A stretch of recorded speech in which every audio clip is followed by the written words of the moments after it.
ನಮಸ್ಕಾರ. ಅಖಂಡ ಜ್ಯೋತಿಷ್ಯ ವಿಶೇಷ ಕಾರ್ಯಕ್ರಮಕ್ಕೆ ಸ್ವಾಗತ. ನಾನು ಸುನಿಧಿ ಮಂಜುನಾಥ್. ಮದುವೆಯಲ್ಲಿ ಹಲವಾರು ಶಾಸ್ತ್ರಗಳನ್ನು ನಾವು ಮಾಡ್ತೀವಿ. ಇದರಲ್ಲಿ ಹೂವಿಳ್ಳೆ ಶಾಸ್ತ್ರ, ಅರಿಶಿನ ಶಾಸ್ತ್ರ ಮತ್ತು ಮಾತೃ ಭೋಜನ ಎನ್ನುವಂಥ ಶಾಸ್ತ್ರಗಳನ್ನು ನಾವು ಮಾಡ್ತೀವಿ. ಈ ಶಾಸ್ತ್ರಗಳ ಮಹತ್ವಗಳೇನು ಅನ್ನೋದನ್ನು ಇವತ್ತಿನ ಕಾರ್ಯಕ್ರಮದಲ್ಲಿ ತಿಳಿತಾ ಹೋಗೋಣ. ಹಾಗೆ ಈ ದಿನದ ವಿಶೇಷತೆ ಬಗ್ಗೆ ಮಾತಾಡ್ತಾ ಹೋಗೋಣ. ಇದೆಲ್ಲದರ ಬಗ್ಗೆ ತಿಳಿಸ್ಕೊಡೋದಕ್ಕೆ ಇವತ್ತು ನಮ್ಮ ಜೊತೆ ಇದ್ದಾರೆ ಡಾಕ್ಟರ್ YSK ಆಚಾರ್ಯ ಗುರುಗಳು, ಖ್ಯಾತ ಜ್ಯೋತಿಷ್ಯರು ಮತ್ತು ಕಾಮಾಖ್ಯ ಪ್ರತ್ಯಂಗಿರ ಉಪಾಸಕರು. ಅವರನ್ನ ಕಾರ್ಯಕ್ರಮಕ್ಕೆ ಸ್ವಾಗತಿಸೋಣ. ಸ್ವಾಗತ ಗುರುಗಳೇ. ನಮಸ್ಕಾರಪ್ಪ. ಓಂ ಅಸ್ಮದ್ ಗುರುಭ್ಯೋ ನಮಃ, ಅಸ್ಮತ್ ಪರಮಗುರುಭ್ಯೋ ನಮಃ, ಅಸ್ಮತ್ ಸರ್ವಗುರುಭ್ಯೋ ನಮಃ. ಹ್ರೀಂ ಭುವನೇಶಿ ಮಹಾಮಾಯೇ ಸೂರ್ಯಮಂಡಲ ರೂಪಿಣಿ ನಮಾಮಿ ವರದಂ ಶುಭಂ ಕಾಮಾಖ್ಯಾರೂಪಿಣಿ ಶಿವೆ. ಹೈಂ ಹ್ರೀಂ ಶ್ರೀಂ ಶ್ರೀಮಾತ್ರೇ ಲಲಿತಾಂಬಿಕಾಯೈ ನಮಃ. ಶ್ರೀ ವಿಷ್ಣುರೂಪಾಯ ನಮಃ ಶಂಕರಾಯ. ಗುರುಗಳೇ, ಈ ದಿನದ ವಿಶೇಷತೆ ತಿಳಿಸ್ತಾ ಕಾರ್ಯಕ್ರಮ ಆರಂಭಿಸಬಹುದಾ? ಖಂಡಿತ. ಓಂ ನಮಃ ಶಾಂತಾಯ ದಿವ್ಯಾಯ ಸತ್ಯಧರ್ಮಸ್ವರೂಪಿಣೆ ಸ್ವಾನಂದಾಮೃತತೃಪ್ತಾಯ ಶ್ರೀಧರಾಯ ನಮೋ ನಮಃ. ಸದ್ಗುರು ಶ್ರೀಧರ ಚರಣಾಭ್ಯಾಂ ನಮಃ. ಓಂ ಗಂ ಗಣಪತಯೇ ನಮಃ. ದುಂ ದುರ್ಗಾಯೇ ನಮಃ. ಸಮಸ್ತ ವೀಕ್ಷಕರಿಗೂ, ದೇಶದ ಬೆನ್ನೆಲುಬಾದ ಪ್ರತಿಯೊಬ್ಬ ರೈತರಿಗೂ, ದೇಶವನ್ನು ಕಾಯ್ತಾ ಇರತಕ್ಕಂಥ ಎಲ್ಲ ಸೇವಾನಿರತರಾದಂತಹ ಸೈನಿಕರಿಗೂ, ದೇಶಕ್ಕೆ ತಮ್ಮದೇ ಆದಂಥ ಅಪಾರವಾದಂಥ ಕೊಡುಗೆಯನ್ನು ಕೊಡ್ತಾ ಇರತಕ್ಕಂಥ ಎಲ್ಲ ಚಾಲಕ ಸನ್ಮಿತ್ರರಿಗೂ ಕೂಡ ನನ್ನ ಆರಾಧ್ಯ ಮಾತೆಯಾದ ಮಾ ಕಾಮಾಖ್ಯ ಪ್ರತ್ಯಂಗಿರಾ ದೇವಿಯು ಸಂಪೂರ್ಣವಾಗಿರ್ತಕ್ಕಂಥ ಆರೋಗ್ಯ ಭಾಗ್ಯಾದಿಗಳನ್ನು ಅನುಗ್ರಹಿಸಿ ನಿಮ್ಮೆಲ್ಲರ ಬದುಕನ್ನು ಕೂಡ ಆನಂದದಾಯಕವಾಗಿ ಅಮ್ಮನವರ ಅನುಗ್ರಹದಿಂದ ಸುಖದಾಯಕವಾಗಿ ಸುಮಂಗಳಕರವಾಗಿ ಇರಲಿ ಅಂತೇಳಿ ಅಮ್ಮನಲ್ಲಿ ಅನನ್ಯವಾಗಿ ಪ್ರಾರ್ಥಿಸಿ ಅವಳ ಹಡಿದಾವರಗಳಿಗೆ ವಂದಿಸಿ ಇವತ್ತಿನ ದಿನವನ್ನು ನೋಡಿದಾಗ ಅತ್ಯಂತ ಅಮೋಘವಾಗಿರ್ತಕ್ಕಂಥ ಒಂದು ಪರ್ವಕಾಲ ಅಂತಕ್ಕಂಥದ್ದು ಇವತ್ತು. ಅಂದರೆ ಬಹಳ ಮುಖ್ಯವಾಗಿ ಇಲ್ಲಿಯ ತನಕ ಚಂದ್ರನು ಮತ್ತು ಸೂರ್ಯನ ಮೇಲೆ ಹೇಗೆ ನಮ್ಮ ಬದುಕು ಅವಲಂಬಿತವಾಗುತ್ತೋ ಹಾಗೆ ಸೂರ್ಯನು ಮಿಥುನ ರಾಶಿಯಿಂದ ಕಟಕ ರಾಶಿಯ ಪ್ರವೇಶವನ್ನು ಮಾಡಿದಾಗ ಇದು ದಕ್ಷಿಣಾಯನ ಆಗ್ತಕ್ಕಂಥದ್ದಾಗುತ್ತೆ. ಉತ್ತರಾಯಣ, ದಕ್ಷಿಣಾಯನ ಅಂತಕ್ಕಂಥದ್ದು. ಈ ಕಟಕ ರಾಶಿಯ ಪ್ರವೇಶದೊಂದಿಗೆ ಬಹಳ ಮುಖ್ಯವಾಗಿ ದಕ್ಷಿಣಾಯನ ಪ್ರಾರಂಭ, ಪರ್ವಕಾಲ, ಪುಣ್ಯಕಾಲ ಅಂತಕ್ಕಂಥ ಒಂದು ವಿಚಾರದಲ್ಲಿ ನಾವು ಇವತ್ತಿನ ದಿವಸ ಮಖಾ ನಕ್ಷತ್ರಯುಕ್ತವಾಗಿ ತೃತೀಯ ತಿಥಿ ಶುಕ್ರವಾರ, ಇನ್ನು ವಿಶೇಷವಾಗಿ 11:45 ಸೂರ್ಯನು ಮಿಥುನ ರಾಶಿಯಿಂದ ಕಟಕ ರಾಶಿ ಪ್ರವೇಶವನ್ನು ಮಾಡ್ತಾನೆ. ಇದಕ್ಕೆ ಸಂಕ್ರಮಣ ಅಂತ ಕೂಡ ಕರಿತೀವಿ. ಬಹಳ ಮುಖ್ಯವಾಗಿ ಈ ಸಂಕ್ರಮಣ ಅಂತಕ್ಕಂಥದ್ದು ನಮ್ಮ ಬದುಕನ್ನು ವಿಶೇಷವಾಗಿ ಯಾವೆಲ್ಲ ಸಮಸ್ಯೆಗಳು ನಮಗೆ ನಕಾರಾತ್ಮಕವಾದಂಥ ಶಕ್ತಿಗಳು, ಕ್ಷುದ್ರ ಶಕ್ತಿಗಳು ನಮ್ಮನ್ನು ದಾಳಿ ಮಾಡಿ ನಮ್ಮನ್ನು ಅವು ಆಳ್ತಾ ಇರತಕ್ಕಂಥದ್ದಾಗುತ್ತೆ. ದಕ್ಷಿಣಾಯನ, ಉತ್ತರಾಯಣ ಅಂತಕ್ಕಂಥದ್ದು ಬಹಳ ಮುಖ್ಯವಾಗಿ ಮಕರ ರಾಶಿಗೆ ಸೂರ್ಯನ ಪ್ರವೇಶ ಮುಖ್ಯವಾಗಿ ನಮಗೆ ಏನಪ್ಪ ಅಂದರೆ ವಿಶೇಷವಾಗಿ ಆ ಒಂದು ಉತ್ತರಾಯಣ ಪ್ರಾರಂಭ ಆಗ್ತಕ್ಕಂಥದ್ದಾಗುತ್ತೆ. ಅಲ್ಲೂ ಕಟಕ ಮಾಸ ಅಂತಕ್ಕಂಥದ್ದು ಕೂಡ ಪ್ರಾರಂಭ ಆಗ್ತಕ್ಕಂಥದ್ದು. ಕಟಕ ರಾಶಿಗೆ ಸೂರ್ಯನ ಬಂದಾಗ ಇಲ್ಲಿಂದ ದಕ್ಷಿಣಾಯನ ಪ್ರಾರಂಭ ಆಗುತ್ತೆ. ಅಂದರೆ ದೇವತೆಗಳು ಬಹಳ ಮುಖ್ಯವಾಗಿ ಉತ್ತರಾಯಣದಲ್ಲಿ ಬಲಯುತವಾಗಿರ್ತಕ್ಕಂಥವ್ರು ದಕ್ಷಿಣಾಯನದಲ್ಲಿ ನಿದ್ದೆ ಮಾಡ್ತಾರೆ ಅಂತಕ್ಕಂಥದ್ದು. ಉತ್ತರಾಯಣದಲ್ಲಿ ನಿತ್ಯವೂ ಕೂಡ ಅವರು ಜಪಾನುಷ್ಠಾನಾದಿಗಳನ್ನು ಅವರು ತಪಸ್ಸನ್ನು ಮಾಡ್ತಾ ಇರ್ತಕ್ಕಂಥದ್ದು ಅಂತೇಳಿ ಶಾಸ್ತ್ರ. ಇವತ್ತಿನ ದಿನ ಮಖಾ ನಕ್ಷತ್ರದಲ್ಲಿ ಇರ್ತಕ್ಕಂಥದ್ದು ಬಹಳ ಮುಖ್ಯವಾಗಿ ಏನಪ್ಪ ಅಂದರೆ ಮಖಾ ನಕ್ಷತ್ರಕ್ಕೆ ಕೇತುಕಾರಕನಾಗಿರ್ತಕ್ಕಂಥವ್ನು ಆಗ್ತಾನೆ. ಇನ್ನು ಇವತ್ತಿನ ವಿಶೇಷವಾಗಿ ಈ ಒಂದು ಸಮಯ ಅಂತಕ್ಕಂಥದ್ದು ನಾವು ತಿಳಿಸಿದ ಹಾಗೆ ಗುಪ್ತ ನವರಾತ್ರಿಗಳಿರ್ತಕ್ಕಂಥದ್ದು. ಈ ನವರಾತ್ರಿಯಲ್ಲಿ ವಿಶೇಷವಾಗಿ ಮಖಾ ನಕ್ಷತ್ರಯುಕ್ತವಾಗಿ ಶುಕ್ರವಾರ ಬಂದಿದ್ದಾಗ ಸೂರ್ಯನು ತನ್ನ ಪಥವನ್ನು ಬದಲಾಯಿಸುವಂತಹ ಒಂದು ಸಂದರ್ಭದಲ್ಲಿ ವಿಶೇಷವಾಗಿ ಒಂದಷ್ಟು ಪುಣ್ಯತಮವಾದಂಥ ಕಾರ್ಯಾದಿಗಳನ್ನು ಮಾಡಿದಾಗ ನಮ್ಮ ಬದುಕು, ನಮ್ಮ ಇಂದಿನ ಬದುಕು ಅಂದರೆ ನಮ್ಮ ಹಿಂದೆ ಇರತಕ್ಕಂಥ ನಮ್ಮೆಲ್ಲ ಪರಿವಾರದವರ ಬದುಕು ಕೂಡ ಮಂಗಳಕರವಾಗ್ತಕ್ಕಂಥದ್ದಾಗುತ್ತೆ. ಹಾಗಿದ್ದಾಗ ಏನು ಮಾಡಬೇಕಪ್ಪ ಅಂದರೆ ನಾವು ಯಾವುದೇ ಕರ್ಮಾದಿಗಳನ್ನು ಮಾಡಿದಾಗ, ಈಗ ಮನೆಯಲ್ಲಿ ಶುಭ ಕಾರ್ಯವನ್ನು ಮಾಡಿದಾಗ ನಾವು ಅನ್ನದಾನವನ್ನು ಮಾಡ್ತೀವಿ ಅಲ್ವಾ. ಮನೆಯಲ್ಲಿ ಏನೇ ಕರ್ಮಗಳನ್ನು ಮಾಡಿದಾಗಲೂ ಕೂಡ ಒಂದು ಪೂಜೆ, ಸಣ್ಣದಾಗಿ ಪೂಜೆ ಮಾಡಿದಾಗಿಯೂ ಕೂಡ ನಾವು ಒಂದಷ್ಟು ಜನನ ಕರೆದು ಸತ್ಯನಾರಾಯಣ ಸ್ವಾಮಿ ಪೂಜೆ ಮಾಡಿದ್ರು ಕೂಡ, ಗೃಹ ಪ್ರವೇಶ ಮಾಡಿದ್ರು, ಮದುವೆ ಮಾಡಿದ್ರು, ಮುಂಜಿ ಮಾಡಿದ್ರು, ನಾಮಕರಣ ಮಾಡಿದ್ರು, ಯಾವೆಲ್ಲ ಒಂದು ಮಾನಸಿಕ ಕರ್ಮಾದಿಗಳನ್ನು ಮಾಡಿದಾಗಿಯೂ ಕೂಡ, ದೇವತಾ ಕರ್ಮಗಳನ್ನು ಮಾಡಿದಾಗಿಯೂ ಕೂಡ ಅನ್ನದಾನ ಅಂತಕ್ಕಂಥ ಅಂದರೆ ಬಂದಂಥ ನೆಂಟರಿಷ್ಟರನ್ನು, ಮಿತ್ರರನ್ನು, ಬಂಧುಗಳನ್ನು ಬರಮಾಡಿಕೊಂಡು ಅವರನ್ನು ಸಂತೈಸುವಂಥದ್ದು, ಅವರನ್ನು ಸಂತೃಪ್ತಿ ಮಾಡ್ತಕ್ಕಂಥದ್ದು, ಅವರಿಂದ ಆಶೀರ್ವಾದವನ್ನು ಪಡೆಯತಕ್ಕಂಥ ಒಂದು ಪದ್ಧತಿ ನಮ್ಮ ಧರ್ಮದಲ್ಲಿ, ಯಾವುದೇ ಧರ್ಮದಲ್ಲಿ ಇಲ್ಲದೇ ಇರತಕ್ಕಂಥದ್ದು, ಮೂಲ ಹಿಂದೂ ಧರ್ಮದಲ್ಲಿ ಇರ್ತಕ್ಕಂಥ ಒಂದು ಅಷ್ಟೊಂದು ಕೌತುಕವಾದಂತಹ ಒಂದು ಗುಣಗಳು ಈ ಧರ್ಮದಲ್ಲಿರ್ತಕ್ಕಂಥದ್ದಿದೆ. ಹಾಗಾಗಿ ಸರ್ವರನ್ನು ಸಮಚಿತ್ತದಿಂದ ಸಹಬಾಳ್ವೆಯಿಂದ ನೋಡ್ತಕ್ಕಂಥ ಒಂದು ಧರ್ಮ ನಮ್ಮ ಧರ್ಮ. ಹಾಗಾಗಿ ಬಹಳ ಮುಖ್ಯವಾಗಿ ಎಲ್ಲ ಧರ್ಮಕ್ಕಿಂತ ಶ್ರೇಷ್ಠವಾದ ಧರ್ಮ ಯಾವುದು? ಮಾನವ ಧರ್ಮ. ಈ ಮಾನವ ಧರ್ಮ ಅಂತಕ್ಕಂಥದ್ದು ಧರ್ಮದ ಆಧಾರದಲ್ಲಿರ್ತಕ್ಕಂಥದ್ದೇ ಹೊರತು ಜಾತಿ ಆಧಾರದಲ್ಲಿ ಇಲ್ಲದೆ ಇರತಕ್ಕಂಥದ್ದು. ಹಾಗಾಗಿ ಇವತ್ತಿನ ದಿವಸ ಸಾಧ್ಯವಾದಷ್ಟು ನಿಮ್ಮ ಶಕ್ತಿಯಲ್ಲಿ, ನಿಮ್ಮ ಕೈಯಲ್ಲಾದಂಥದ್ದು ಯಾರಿಗಾದರೂ ನಿಮ್ಮ ಶಕ್ತ್ಯಾನುಸಾರದಲ್ಲಿ ದಾನ ಮಾಡ್ತಕ್ಕಂಥದ್ದು, ಅದು ತರಕಾರಿ, ಹಣ್ಣುಗಳು, ಜೊತೆಗೆ ವಿಶೇಷವಾಗಿ ಔಷಧಿಗಳು. ಯಾಕಂದರೆ ಅಶಕ್ತರೋ ನಿಶಕ್ತರೋ ಕಷ್ಟದಲ್ಲಿದ್ದಂಥವ್ರಿಗೆ ಏನಾದರೂ ನಿಮ್ಮ ಕೈಲಾದಂಥ ಸಹಾಯವನ್ನು ಮಾಡುವಂಥದ್ರಿಂದ ಖಂಡಿತವಾಗಿಯೂ ದಾನದಲ್ಲಿ ಅತ್ಯಂತ ಶ್ರೇಷ್ಠವಾದಂಥ ದಾನ, ಅತ್ಯಂತ ಒಂದು ಫಲವನ್ನು ಕೊಡ್ತಕ್ಕಂಥ ದಾನ ವಿದ್ಯಾದಾನ, ಅದ್ರ ಜೊತೆಗೆ ತತ್ಸಮಾನವಾಗಿರ್ತಕ್ಕಂಥದ್ದು ಅನ್ನದಾನ. ಹಾಗಾಗಿ ಇವತ್ತಿನ ದಿವಸ ಕ್ಷೇತ್ರಾದಿಗಳಿಗೆ ತೆರಳಿ ಅಥವಾ ನಿಮ್ಮ ಪ್ರಾಂತ್ಯದಲ್ಲಿರ್ತಕ್ಕಂಥ ಯಾವುದಾದ್ರು ಅನಾಥಾಶ್ರಮಗಳು, ವೃದ್ಧಾಶ್ರಮಗಳು, ಹೀಗೆ ಯಾರೆಲ್ಲ ನಾವು ಧರ್ಮಪ್ರದವಾದಂಥ ಕಾರ್ಯಾದಿಗಳನ್ನು ಮಾಡ್ತಾ ಇರ್ತಕ್ಕಂಥವ್ರು ಆಗ್ತಾರೋ ಅಂಥ ಸನ್ನಿಧಾನಗಳಲ್ಲಿ ನಿಮ್ಮ ಶಕ್ತ್ಯಾನುಸಾರದಲ್ಲಿ ಅಕ್ಕಿ, ಬೇಳೆ, ಬೆಲ್ಲ ಯಾವೆಲ್ಲ ತಿನ್ನುವ ಪದಾರ್ಥಗಳಿದ್ದರೆ ಅದೆಲ್ಲವನ್ನು ಕೂಡ ಇವತ್ತಿನ ದಿವಸ 1 kg 2 kg 3 kg 5 kg ಇವತ್ತೇನು, ಯಾಕೆಂದರೆ ಮೊಬೈಲ್ ಯುಗ ಬಂದಿರೋದ್ರಿಂದ ನಾವು ಕೂತ ಜಾಗದಲ್ಲೇ ಅವ್ರಿಗೆ ಸಹಾಯವನ್ನು ಮಾಡ್ಬೋದು. ಅದನ್ನು ಸದ್ಬಳಕೆ ಮಾಡಿಕೊಳ್ಳಿ. ಇವತ್ತು ಜಪ, ತಪ, ಪೂಜಾ, ಅನುಷ್ಠಾನಾದಿಗಳನ್ನು ಮಾಡುವಂಥ ಒಂದು ಪದ್ಧತಿಯನ್ನು ಮಾಡಿಕೊಳ್ಳಿ. ಮನೆಯಲ್ಲಿ ನಿರಂತರವಾಗಿ ಈ ರೀತಿಯಾದಂಥ ಒಂದು, ಯಾಕೆಂದರೆ ಪ್ರಶಾಂತವಾದಂಥ ವಾತಾವರಣವನ್ನು ಈ ಥರ ಪರ್ವಕಾಲಗಳಲ್ಲಿ ನೀವು ನಿಶಬ್ದತೆಯನ್ನು ಇಟ್ಕೊಂಡಾಗ ಮನೆಯಲ್ಲಿ ಯಾವುದೇ ಜಗಳಗಳು, ಮನಸ್ತಾಪಗಳು ಬಾರದ ಹಾಗೆ ಇವತ್ತಿನ ದಿವಸ ಸುಖಪ್ರದವಾಗಿ ಮಾತಿನ ಮೇಲೆ ಹಿಡಿತವನ್ನು ಇಟ್ಕೊಂಡು ಎಲ್ಲವನ್ನು ಕೂಡ ಸಮಚಿತ್ತದಿಂದ ಸಮತೋಲನವನ್ನು ನೀವು ಕಾಪಾಡಿಕೊಂಡಾಗ ಮನೆ ಹಾಗೆ ಪರಿಶುದ್ಧವಾಗಿರ್ತಕ್ಕಂಥದ್ದಾಗುತ್ತೆ. ಹಾಗಾಗಿ ಯಾರ ಮನೆಯಲ್ಲಿ ನಕಾರಾತ್ಮಕ ಶಕ್ತಿಗಳು ದಾಳಿ ಮಾಡಿ ಅವ್ರ ಮನೆಯಲ್ಲಿ ಇರ್ತಕ್ಕಂಥ ಗೊಂದಲಗಳನ್ನು ಉಂಟು ಮಾಡ್ತಾ ಇರತಕ್ಕಂಥದ್ದಾಗಿರುತ್ತೋ ಅಂಥವ್ರು ಇವತ್ತಿನ ದಿವಸ ಏನು ಮಾಡಬೇಕಪ್ಪ ಅಂದರೆ, ಬಹಳ ಮುಖ್ಯವಾಗಿ ಸೂರ್ಯ ನಮಸ್ಕಾರ ಅತ್ಯಂತ ಶ್ರೇಷ್ಠಪ್ರದವಾಗಿರ್ತಕ್ಕಂಥದ್ದು. 11 ಗಂಟೆ ಆಯಿತು ಚಿಂತೆ ಇಲ್ಲ, 2 ಗಂಟೆ ಆಯಿತು ಚಿಂತೆ ಇಲ್ಲ. ಯಾಕೆಂದರೆ ಸೂರ್ಯಂ ಪ್ರತ್ಯಕ್ಷ ದೈವಂ, ನಮಗೆಲ್ಲರಿಗೂ ಕೂಡ ಪ್ರತ್ಯಕ್ಷ ಕಾರಕನಾಗಿರ್ತಕ್ಕಂಥವನು ಸೂರ್ಯ. ಹಾಗಾಗಿ ಸೂರ್ಯನಾರಾಯಣನನ್ನು ನೀವು ಬೆಳಗ್ಗೆ ಸೂರ್ಯೋದಯದಿಂದ ಸೂರ್ಯಾಂತ್ಯದವರೆಗೆ ನೀವು 3 ಕಾಲಗಳಲ್ಲೂ ಕೂಡ ಅವನನ್ನು ಆರಾಧನೆಯನ್ನು ಮಾಡ್ಬೋದು, ಪ್ರಾರ್ಥನೆಯನ್ನು ಮಾಡ್ಬೋದು, ನಮಸ್ಕಾರವನ್ನು ಮಾಡ್ಬೋದು. ಅಂದರೆ ಸೂರ್ಯನು ನಮಸ್ಕಾರ ಪ್ರಿಯನು, ಭಾಸ್ಕರೋ ನಮಸ್ಕಾರ ಪ್ರಿಯ. ಇವನು ನಮಸ್ಕಾರಕ್ಕೆ ಅತ್ಯಂತ ಯಾಕೆಂದರೆ ನಾವು ಸೂರ್ಯ ನಮಸ್ಕಾರ ಅಂತ ಅದರಿಂದನೇ ನಾವು ಮಾಡ್ತಕ್ಕಂಥದ್ದು. ಹಾಗಾಗಿ ಸೂರ್ಯ ನಮಸ್ಕಾರ, ಸಂಗಮ ಸ್ನಾನಾದಿಗಳು, ನದಿ ಸ್ನಾನಾದಿಗಳು, ಅಥವಾ ನದಿಗಳಲ್ಲಿ ಇವಾಗ ಸ್ನಾನ ಮಾಡಲಿಕ್ಕೆ ಆಗಲ್ಲ ಅಂದರೆ ಕಾವೇರಿ ನೀರು ಇರ್ತಕ್ಕಂಥದ್ದು, ಗಂಗಾಜಲ ಇರ್ತಕ್ಕಂಥದ್ದು, ಸ್ವಲ್ಪ ನೀರಿಗೆ ಗಂಗಾಜಲಾದಿಗಳನ್ನು ಮಿಶ್ರಣ ಮಾಡಿ ಸ್ನಾನ ಮಾಡ್ತಕ್ಕಂಥ ಒಂದು ಪದ್ಧತಿಯನ್ನು ಮಾಡ್ಕೊಳ್ಳಿ. ಮನೆಯಲ್ಲೆಲ್ಲ ಶುದ್ಧವಾಗಿ ಕಾಪಾಡ್ಕೊಳ್ಳಿ, ಶುದ್ಧತೆಯನ್ನು ಕಾಪಾಡ್ಕೊಳ್ಳಿ. ಬೆಡ್ರೂಮಲ್ಲೆಲ್ಲ ಹಾಸಿಗೆಗಳು ಬಿಸಾಕಿರೋದು, ಬೆಡ್ಶೀಟ್ಗಳು ಬಿಸಾಕಿರೋದು ಇದನ್ನೆಲ್ಲ ಮಾಡಬೇಡಿ. ಯಾಕೆಂದರೆ ಮನುಷ್ಯನಿಗೆ ಎಷ್ಟು ಲಯಪ್ರದವಾದಂಥ ಬದುಕನ್ನು, ಶಿಸ್ತುಬದ್ಧವಾದಂಥ ಬದುಕನ್ನು ಅವನು ಅವಲಂಬಿಸ್ಕೊಳ್ತಾನೋ, ಅವನು ಅದನ್ನು ಆಚರಣೆಗೆ ತಂದುಕೊಳ್ತಾನೋ, ಅವನ ಬದುಕು ಅಷ್ಟು ಸನ್ಮಂಗಲದಾಯಕವಾಗಿರ್ತಕ್ಕಂಥದ್ದಾಗಿರುತ್ತೆ. ಮಹಾಲಕ್ಷ್ಮಿ ಯಾವತ್ತೂ ಕೂಡ ಅತ್ಯಂತ ಶುಚಿ ಕ್ಷೇತ್ರದಲ್ಲಿ ಇರ್ತಾಳೆ ಹೊರತು ಗಲೀಜು ಕ್ಷೇತ್ರದಲ್ಲಿ ಇರಲ್ಲ ಅವಳು. ಯಾಕೆಂದರೆ ಅವಳು ಲಕ್ಷ್ಮಿ ಅಂದರೆ ಏನು?